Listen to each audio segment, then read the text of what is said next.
السلام علیکم ګرانو کتونکو زه شیرین زاده یم. تاسو ترین صورتحال دا دی چې ایران اسرائیل امریکا جنگ چې کم دی نو هغه به دستور جاری دی او د هغې اثرات مسلسل په دنیا باندې پرېوځي او په دې کې خدشه دا ده یره دا ده چې داسې نه وي چې د دې نه بل یو عالمي جنگ جوړ شي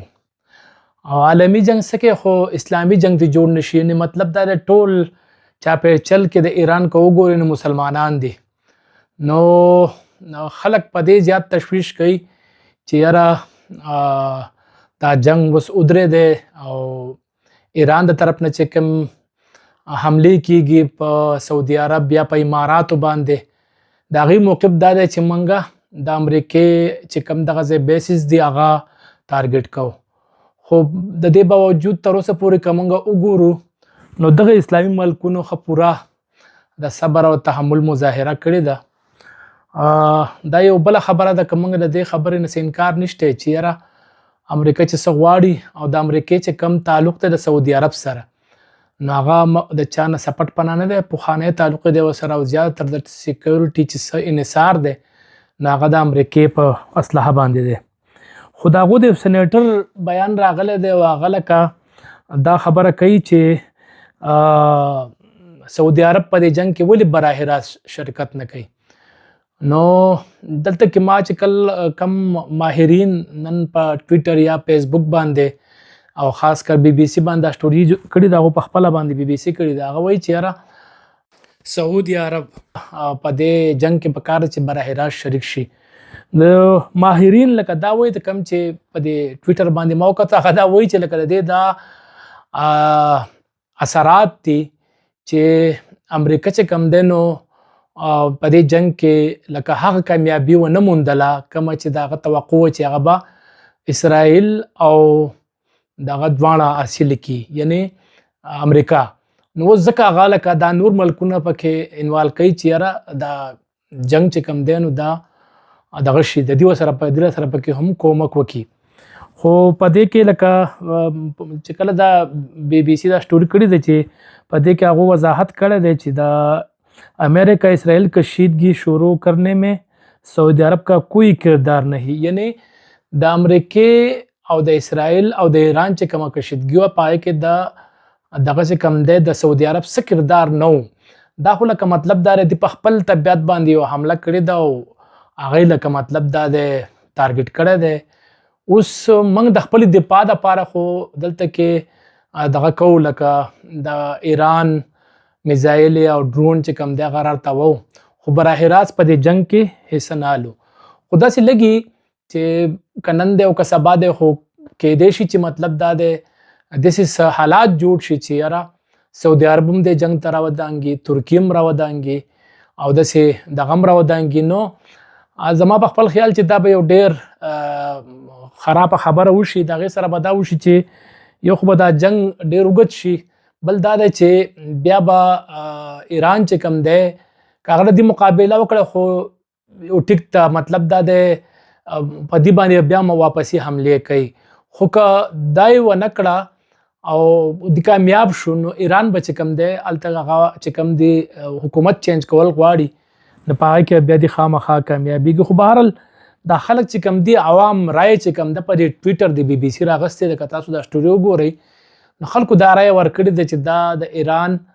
سره مطلب دا د زیاتی ده او امریکې او ایران چې دا اسرائیل چې کوم دی دې پې دا حمله کړې ده. نو د دې په وجه باندې لکه اوس لکه ډېر زیات تشویش دی خلکو ته او مطلب دا خاص کر مسلمانانو کې هغه وایي چې لکه داسې ونه شي چې یاره دا ملکونه ټول دغه شي او په ایران باندې حملې وکړي. په ایران خاص هم مطلب دا حملې روانې دي هغه خو که براه راست داسې وشي نو بیا به لکه د مسلمانانو هغه نفرت د یو بل سره دغه شي او خدای مکه پاکستان کې خو بیا زمونږ چې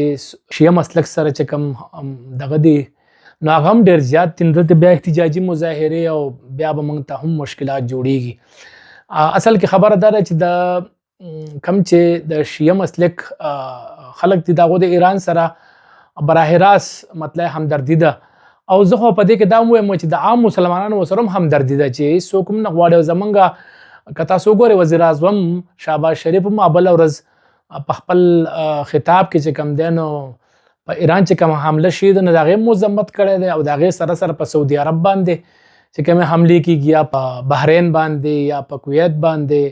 په دې ملکونو په امارات باندې چې کومې حملې کړي د هغې مذمت کړی دی. نو عام خلک لکه دا نه غواړي، دا خو جنگ روان دی، اوس الله دې وکړي چې دا ختم شي او دا خلک په دغه باندې ولې دي اثرات چې کم دي هغه اوس خو فلحال خام تیل کم بیرل چې کم و هغه 120 ته رسېدلی و، خو بیا د اول په 100 ولاړو، بیا د 100 نه 120 ته راغی، اوس هغه راغی تقریبا 90 ډالر ته راغی. نو خلک دا مطالبه کوي چې یاره اوس خو دا ارزان شو، نو پکار دی چې دا تیل ارزان کړی شي. بهرحال هغې کې خو حکومت ښه پوهېږي چې یاره څه کوي څه نه کوي، خو بهرحال عوام مطالبه تاسو ته وایم په دغه باندې په ملکي سطح باندې او په بین الاقوامي سطح باندې د دې جنگ اثرات شته. دنیا بالکل دغه ده، او ترکی شو یا چاینا شو یا روس چې کوم صدر دی هغه هم د امریکې د صدر سره رابطه کړې ده په ټلیفون باندې، او دی ورته ویلي دي مشورې ولا ورکړې ده چې دا جنگ بس کا. او په امریکا کې دننه هم بهر هم په ټوله دنیا کې د جنگ د بس کېدو لپاره اوازونه پورته کیږي او خلک دا غواړي چې یاره دا جنگ ختم شي. د دې نه علاوه زه تاسو سره یو بله خبره هم شیر کوم چې بارانونه دلته کې روان دي او ډېر جپاړي بارانونه روان دي، نو احتیاط کوئ او خاص کر چې کوم دغه علاقې دي د سیلګرۍ دغه طرفونو ته مطلع که تاسو ځئ نو هم احتیاط کوئ، ځکه چې ډېر باران وریږي نو بیا په دغه طرفونو باندې سفر چې کوم دی هغه نه دي کول پکار. لږې سیار شي جپاړي باران چې هغه زیات نه زیات نیمه ګنټه یا پاو ساعت د هغې پورې صبر وکئ، بیا هغې نه پس وځئ، داسې چې مطلب دا تاسو به دغه محفوظ وي. بل خلک اعتکاف ته کېناستو نو دعا کوم چې الله تعالی د هغوی عبادتونه قبول کړي، او د هغې سره سره د هغو ته هم دا اپیل کوم چې یاره هغه د پاکستان او کوم ځای کې چې مسلمانان بلکې د ټول انسانیت دپاره دعا وغواړي چې کوم ځای کې انسانانو ته تکلیف دی چې هغه الله تعالی ختم کړي. نو د روزې دا دغه روان دی، بارانونه دي او د جنگ دغه صورتحال چې تاسو سره ما دا خبرې شیر کړې، زما خیال دی دومره پوره دی. ماله راکړئ اجازت بل بلاګ دپاره. پاکستان زنده باد.